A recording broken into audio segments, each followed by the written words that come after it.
Hi అండి, welcome to my channel Sravani spicy kitchen. నేను మీ శ్రావణి. ఇవాళ అయితే నేను ఉప్మా చేసి చూపించబోతున్నానండి.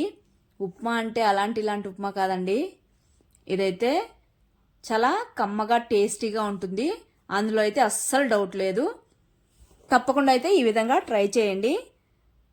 ఇందులో అయితే పాలు వేసి చేస్తున్నాను. చాలా అంటే చాలా కమ్మగా భలేగా ఉంటుంది టేస్ట్ అయితే మాత్రం. లేట్ చేయకుండా అయితే ప్రాసెస్లోకి అయితే వెళ్ళిపోదాం. ముందుగా అయితే ఒక కప్పు బొంబాయి రవ్వ తీసుకొని స్టవ్ మీద పాన్ పెట్టుకొని ఒట్టి రవ్వను మాత్రమే ఈ విధంగా వేయించుకోవాలి. మంటను సిమ్లో మాత్రమే పెట్టుకోవాలి.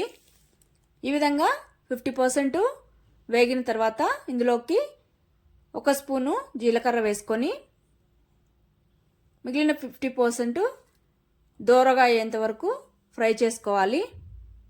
ఈ విధంగా జీలకర్ర ఇందులో వేయడం వల్ల మరింత కమ్మగా ఉంటుంది టేస్ట్. ఫ్లేవర్ కూడా భలేగా ఉంటుందండి.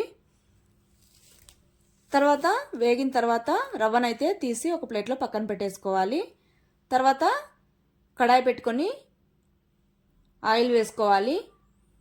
ఆయిల్ వేసుకున్న తర్వాత కొద్దిగా ఆవాలు వేసుకొని చిటపట్లాడిన తర్వాత ఇందులోనే మినప్పప్పు అలానే శనగపప్పు వేసుకొని ఈ విధంగా మంచిగా కలర్ వచ్చేంత వరకు పప్పులు అనేవి బాగా వేయించుకోవాలి. ఈ విధంగా వేయించడం వల్ల క్రిస్పీగా భలేగా ఉంటాయి ఉప్మాలో తినేటప్పుడు అయితే మనము.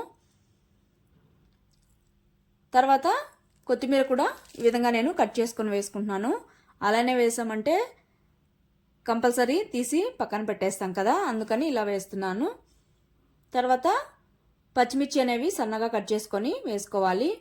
అలానే ఆనియన్స్ కూడా ఈ విధంగా సన్నగా కట్ చేసుకొని వేసుకొని కాసేపు మెత్తబడేంత వరకు ఫ్రై చేసుకోవాలి. కాస్త ఫ్రై అయిన తర్వాత జీడిపప్పులు కూడా వేసుకొని మంచి కలర్ వచ్చేంత వరకు ఈ విధంగా మిక్స్ చేసుకుంటూ ఫ్రై చేసుకోవాలి. ఇక్కడైతే నేను బాగా సన్నగా తరిగిన బీన్స్ వేసుకుంటున్నాను. మీరు అసలు వెజిటేబుల్స్ ఏమీ వద్దనుకుంటే స్కిప్ చేయొచ్చు. బీన్స్ వేసిన తర్వాత ఒక 2 minutes కుక్ చేసుకుంటే సరిపోతుంది. తర్వాత ఇక్కడ వాటర్ అనేవి 3 కప్పులు వేస్తున్నాను ఒక కప్పు రవ్వకి.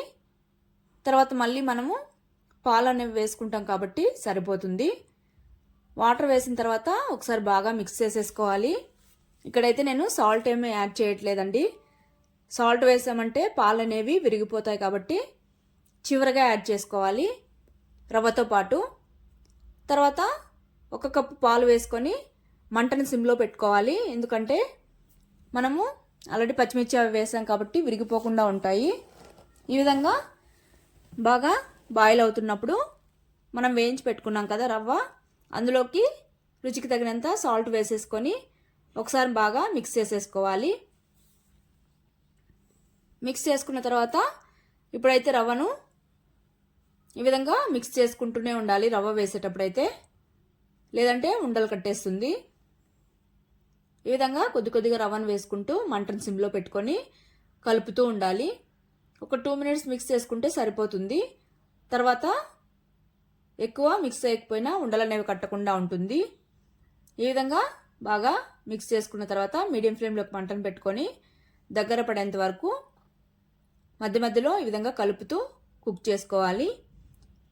ఇక్కడ ఈ కన్సిస్టెన్సీకి వచ్చినప్పుడు నేనైతే ఇక్కడ నెయ్యి వేస్తున్నాను. నెయ్యి వేస్తేనే ఫ్లేవర్ బాగుంటుంది. వద్దనుకున్న వాళ్ళైతే ఇంకా ఆయిల్ అయితే వేసేసుకోవడమే. పక్కాగా అయితే చివరిగా కొద్దిగా ఆయిల్ వేయడం వల్ల మరింత టేస్టీగా ఉంటుంది ఏ ఉప్మా అయినా. ఉప్మాకు కొద్దిగా ఆయిల్ కూడా ఎక్కువే పడుతుందండి. తర్వాత చివరిగా కొద్దిగా కొత్తిమీర వేసేసుకొని ఒకసారి బాగా మిక్స్ చేసేసుకోవాలి. వేడిగా ఒట్టి ఉప్మా అయినా తినేసేయచ్చు, లేదా పల్లీల చట్నీతో తిన్నా చాలా టేస్టీగా ఉంటుంది. ఇది వేడిగా ఉన్నప్పుడే కాదండి, చల్లారాక కూడా భలేగా టేస్టీగా ఉంటుంది. తప్పకుండా అయితే ట్రై చేయండి, ఖచ్చితంగా అయితే నచ్చుతుంది.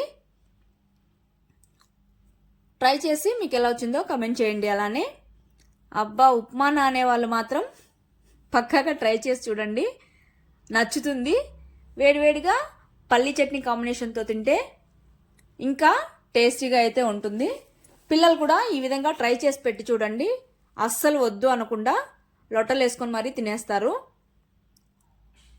ఓకే అండి, అంతే. Bye. Thank you for watching. నచ్చినట్టయితే మాత్రం పక్కాగా సబ్స్క్రైబ్ చేసుకోండి. బాయ్.